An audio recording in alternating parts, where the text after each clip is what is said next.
രാത്രി പോലും നമ്മൾ നമ്മുടെ മനസ്സിലുള്ളിലുണ്ടെങ്കിലും നമുക്ക് മറ്റൊന്ന് വിശ്വസിക്കാൻ നമുക്ക് പ്രയാസമായിരുന്നു. ഇല്ല, അതെന്താണെന്ന് വെച്ചാൽ നമ്മളുടെ പ്രതീക്ഷയ്ക്ക് വിരുദ്ധമാണ് സംഭവിച്ചത്.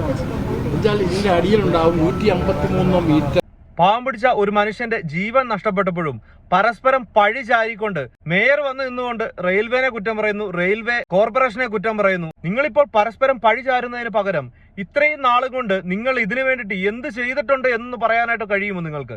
2015 ഉമ്മൻചാണ്ടി സർക്കാർ ഓപ്പറേഷൻ അനന്ത എന്ന പേരിൽ ഒരു പദ്ധതി കൊണ്ടുവന്നു. അതിന്റെ 1ാം ഘട്ടം വളരെ വിജയകരമായിട്ട്, 1ാം ഘട്ടം കഴിഞ്ഞപ്പോൾ തന്നെ ഒരുവിധം എല്ലാവർക്കും ഇതൊരു വിജയകരമായിട്ടുള്ള പദ്ധതിയാണെന്ന് തോന്നിയ ഒരു പദ്ധതിയായിരുന്നു. പക്ഷെ അതിന്റെ 2ാം ഘട്ടം 3ാം ഘട്ടം ഒന്നും ചെയ്യാനായിട്ട് അതിന് അടുത്തതായിട്ട് വന്ന സർക്കാർ ശ്രമിച്ചിട്ട് പോലുമില്ല.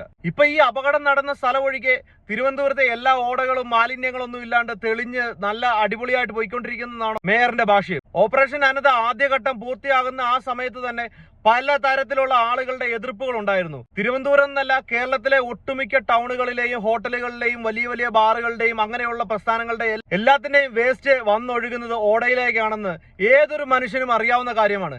ഇതിനെതിരെ പ്രതികരിക്കാനോ അല്ലെങ്കിൽ ഇതിന് മറ്റൊരു മാർഗം നിർദ്ദേശിക്കാനോ ഇതിന് വ്യക്തമായ ഒരു നിയമ നടപടി സ്വീകരിക്കാനോ ഏതെങ്കിലും ഒരു കോർപ്പറേഷനിൽ ഏതെങ്കിലും ഒരു മേയർ ശ്രമിച്ചിട്ടുണ്ടോ? അല്ലെങ്കിൽ ശ്രമിച്ചിട്ടുണ്ടെങ്കിൽ എതിർക്കുന്ന ആൾക്കെതിരെ ഒരു വാക്ക് സംസാരിക്കാൻ നിങ്ങൾക്ക് സാധിച്ചിട്ടുണ്ടോ? ഇപ്പൊ ഒരാൾ മരിച്ചു കഴിഞ്ഞപ്പോ അയാൾക്ക് നഷ്ടപരിഹാരം കൊടുക്കാൻ വരെ തമ്മിൽ തല്ലുകയാണ്. കയ്യിൽ കാശൊന്നും ഇല്ലാത്ത ഒരുത്തൻ ഒരു ബിൽഡിംഗ് പണിയാനായിട്ട് ആഗ്രഹിക്കുകയാണെന്നുണ്ടെങ്കിൽ അവന്റെ മേലിൽ എല്ലാ നിയമങ്ങളും ബാധകമാണ്. അവന് കൃത്യമായ വേസ്റ്റ് കുഴി വേണം, അവന് പാർക്കിംഗ് ഉണ്ടായിരിക്കണം. നമ്മളുടെ നഗരപരിധിയിലുള്ള എത്ര ബിൽഡിങ്ങുകളിൽ ഈ നിയമങ്ങളൊക്കെ ബാധകമായിട്ട് മുന്നോട്ട് പോകുന്നുണ്ട്. ഇതൊന്നും നോക്കാൻ കഴിയാതെ എന്തെങ്കിലും ഒരു അപകടം വരുമ്പോൾ മാത്രം പഴി ചാരുകയും ആ ഒരു അപകടത്തെക്കുറിച്ച് സംസാരിക്കുകയും ചെയ്യും. ഒരു മാസം തികച്ചു വേണ്ട നിങ്ങൾക്കിത് മറന്നുപോയി വേറൊരു വിഷയത്തിലേക്ക് കടന്നു പോകാനായിട്ട്. ഇനി ഇതുപോലെ ഏതെങ്കിലും ഒരു ഓടയിൽ ഏതെങ്കിലും ഒരുത്തം വീഴണം, ഇനി നിങ്ങൾ ഇതിനെക്കുറിച്ച് സംസാരിക്കണം എന്നുണ്ടെങ്കിൽ പ്ലീസ് ദയവ് ചെയ്ത് ഈ പഴി ചാരുന്ന പരിപാടി നിർത്തിയിട്ട് ഈ നഗരപരിധിയിലുള്ള ഓടകളെങ്കിലും ഒന്ന് വൃത്തിയാക്കി സൂക്ഷിക്കാനായിട്ട്. ഞാൻ ഒരിക്കലും ഗവൺമെന്റ് സിസ്റ്റത്തെ മാത്രം കുറ്റം പറയുന്നില്ല. അവിടെ കടകൾ നടത്തുന്ന, അതുവഴി നടന്നു പോകുന്ന ഏറ്റവും കൂടുതൽ പ്ലാസ്റ്റിക് കുപ്പികളും പ്ലാസ്റ്റിക് മാലിന്യങ്ങളുമാണ് ഇന്ന് ആ തിരുവനന്തപുരത്തെ ഓടയിൽ നിന്ന് കളക്ട് ചെയ്തത്.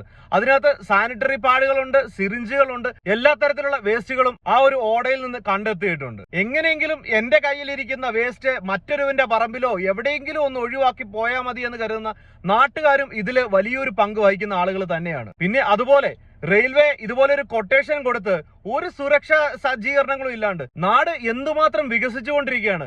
അപ്പോഴും കൈയും കൊണ്ട് ഈ ഓട വാരുന്ന ഈ ഒരു സിസ്റ്റത്തിന് മാറ്റം വരുത്താൻ പോലും നമ്മുടെ നാട്ടില് സാധിക്കുന്നില്ലെന്നുണ്ടെങ്കിൽ, അതിനൊരു മെഷീൻ വെച്ച് ചെയ്യാനുള്ള സംവിധാനം ഇന്നുവരെയും കണ്ടുപിടിക്കാൻ സാധിച്ചിട്ടില്ല എന്നുണ്ടെങ്കിൽ എന്ത് വളർന്നു എന്നാണ് പറയുന്നത് നാട്?